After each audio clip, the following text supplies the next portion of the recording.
The barking started as a low growl, the kind that makes the hair on your arms rise before your mind can explain why. It echoed through the quiet forest just outside a small American town, breaking the calm of a late autumn afternoon.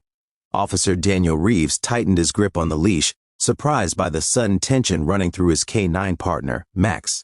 Max was not a young dog anymore. He was seasoned, disciplined, trained to sniff out danger, drugs, missing people, trained to stay calm.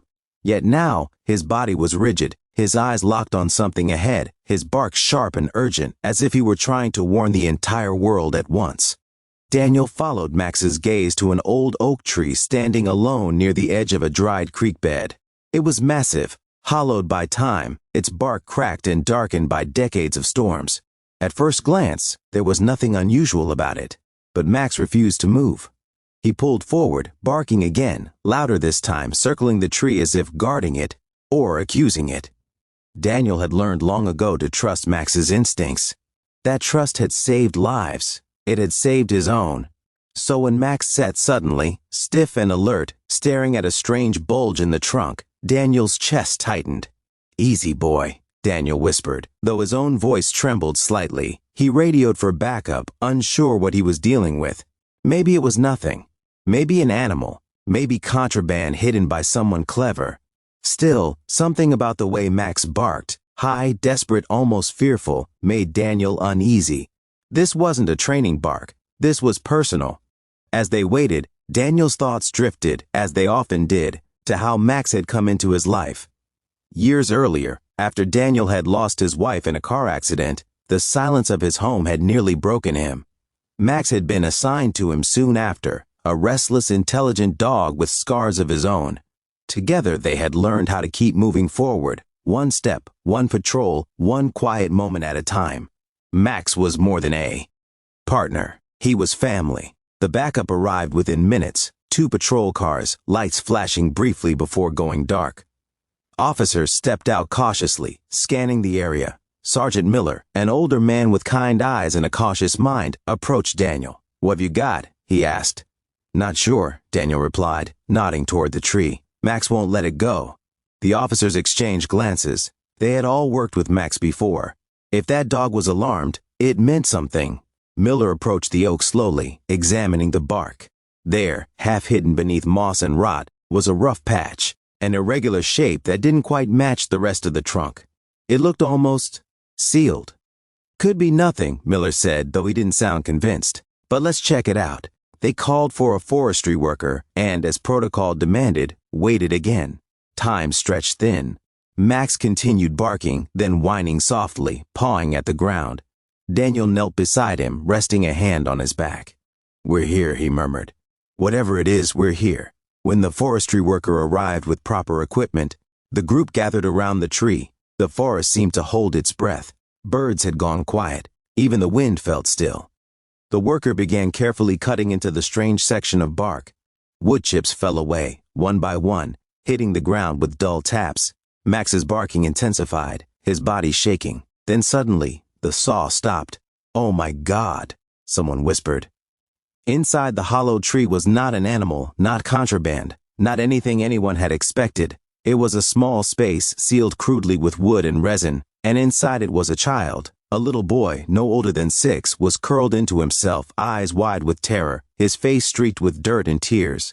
He was alive, but barely. His lips were cracked, his breathing shallow. For a split second, no one moved. The world seemed to freeze, as if reality itself needed time to catch up.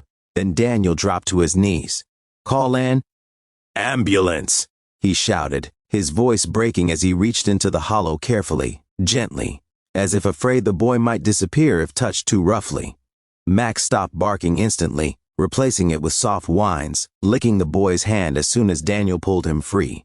The child flinched at first, then clutched Max's fur with surprising strength, burying his face against the dog's neck. That small gesture shattered something deep inside every person watching. Grown officers turned away, blinking back tears. The forestry worker crossed himself silently. Wrapped in a jacket and carried carefully to safety, the boy was rushed to the hospital. They learned later that his name was Eli. He had been missing for 3 days. Eli's story unfolded slowly, piece by painful piece. His mother, a single parent struggling to escape an abusive situation, had left him briefly with someone she trusted, or thought she did. When she returned, Eli was gone. Panic had consumed the town as search teams combed the area day and night. Flyers were posted, prayers were said, hope was fading. The man responsible, a distant acquaintance, had hidden Eli in the hollow tree, convinced no one would think to look there. He had planned to come back. He never did. If Max hadn't barked, if Daniel hadn't trusted him, Eli would not have survived another night. At the hospital, Daniel sat quietly outside the room while doctors worked. Max lay at his feet, exhausted but calm, his duty fulfilled. When Eli's mother arrived, her face was pale, her body trembling with fear and hope tangled together. When she learned her son was alive, she collapsed into Daniel's arms, sobbing with gratitude and relief so raw it hurt to witness. "Thank you," she cried, again and again. "You saved my baby." Daniel shook his head gently. "He did," he said, nodding to Max. Later, when Eli was stable, the nurses allowed a brief visit. Eli reached out immediately when he saw Max, a small smile breaking through the trauma. Max padded forward, careful and gentle, resting his head on the bed. Eli hugged him, and for the first time since his rescue, he laughed, a soft, shaky sound that filled the room with light. News of the rescue spread quickly. People called it a miracle. Some called it luck. Daniel called it trust in a dog, in instinct, in the quiet signals we so often ignore. Weeks passed. Eli recovered. His mother started over, supported by a community that had been reminded, painfully and beautifully, of what it means to look out for one another. Daniel returned to patrol with Max, though something in him had changed. The grief he carried for his wife was still there, but it felt lighter now, balanced by the knowledge that love, human or otherwise, could still make a difference. One afternoon, Daniel took Max back to the oak tree. The hollow had been sealed, properly now, a small plaque placed nearby in quiet remembrance. Daniel knelt, resting a hand on Max's head. "You knew," he whispered. "You always know." Max wagged his tail, pressing closer. Sometimes hope doesn't arrive with fanfare. Sometimes it comes disguised as a bark in the woods, a warning we choose to listen to. Sometimes it comes from an old tree, a loyal dog, and the courage to act when something feels wrong. And when it does, it reminds us of a simple, powerful truth: compassion saves lives.